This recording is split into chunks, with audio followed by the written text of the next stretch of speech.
ಒಂದು ಹೆಮ್ಮೆ ಅನ್ನಿಸ್ತೈತೆ ರೀ. ಅವ್ರ ಮಿಲಿಟ್ರಿಯಲ್ಲಿ ಹೋಗಿದ್ದು ಸಾರ್ಥಕ ಆಗಿದ್ದು ಅನಿಸ್ತೈತಿ. ನಮ್ಮ ಮಂತ್ಯಾನಿಗೆಲ್ಲ ಗೌರವ ಬರ್ತದೆ.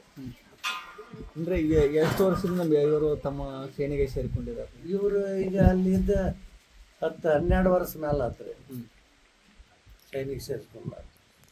ತಮ್ಮ ಮಗ ಕೂಡ ಕರ್ನಲ್ ಇದ್ದಿದ್ದಾನೆ? ಹಾಂ, ಕರ್ನಲ್ ರೀ. ಅವನು ಕರ್ನಲ್. ಈ ಸೂಟಿಯಾನು ಕರ್ನಲ್? ಕರ್ನಲ್ ರೀ, ಇಬ್ಬರು ಕರ್ನಲ್. ಅಂದರೆ ಈ ಇಬ್ಬರಿಗೂ ಒಂದು ಭಾರತೀಯ ಸೇವೆ ಮಾಡೋಕ್ಕೊಂದು ಹೌದು ಅಂತ ಇವ್ರ ಬಗ್ಗೆ ಏನು ಅನಿಸ್ತೈತೆ ರೀ? ಇಬ್ಬರ ಬಗ್ಗೆ ನಮ್ಗೆ ಇಬ್ಬರ ಬಗ್ಗೆ ಒಂದು ಹೆಮ್ಮೆ ಅನಿಸ್ತೈತೆ ರೀ.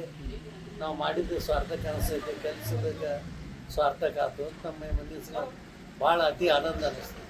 ಒಂದು ಬಡತನದಲ್ಲಿ ನೀವು ತಮ್ಮನ್ನು ಶಾಲೆ ಕಲಿಸಿ ಮನಸ್ಸಿಗೆ ಅದೇ ಒಂದು ಎಲ್ಲರಿಗೂ ಖುಷಿ ಆಗೈತೆ ರೀ. ನಮ್ಮ ಅಂತಂದಾಗ ಇವರ ಮೊದಲನೇ ಬಾರಿ ಮಿಲ್ಟ್ರಾಗಿ ಹಿಂಗೆ ದೊಡ್ಡ ಅಫ್ಸರ್ ಆದವ್ರ. ಹೀಗಾಗಿ ನಮ್ಮ ಮನಸ್ಸಿಗೆಲ್ಲ ಭಾಳ ಖುಷಿ ಆಗೈತೆ ರೀ. ಇವತ್ತು ಒಂದು ದೊಡ್ಡ ಹಬ್ಬ ಇದ್ದಂಗೆ ಆಗಿತ್ತು ನಮ್ಮ ಮನ್ಯಾಗ. ಎಲ್ಲರೂ ಬಂದು ಗೌರವ ಮಾಡ್ತಾರೋ, ಮಾಲಾರ್ಪಣೆ ಮಾಡತ್ತಾರೋ. ಇತರ ಹೆಚ್ಚು ಮತ್ತೇನು ಬೇಕ್ರಿ ನಮ್ಗೆ. ನಾವು ಮಾಡಿದಕ್ಕೆ ಸಾರ್ಥಕ ಆಗಿತ್ತು. ಅಂದರೆ ದೇಶ ಸೇವೆ ಮಾಡೋಕ್ಕೆ ಮತ್ತಷ್ಟು ಹೌದು ಹೌದು ಹೌದು. ಮತ್ತೊಂದು ಜರ ಅವ್ರಿಗೆ ನಾವು ಆಶೀರ್ವಾದ ಮಾಡ್ತೀವಿ. ಇದೇ ಥರ ಅವ್ರು ಮಾಡ್ಕೊತಿರ್ತಾರೆ. ತಮ್ಮ ಹಾಂ, ತಮ್ಮ ಹೆಸರು ಸರ್? ಗೌಸ್ ಬಾಬು ಸಾಬ್ ಬಾಗೇವಾಡಿ.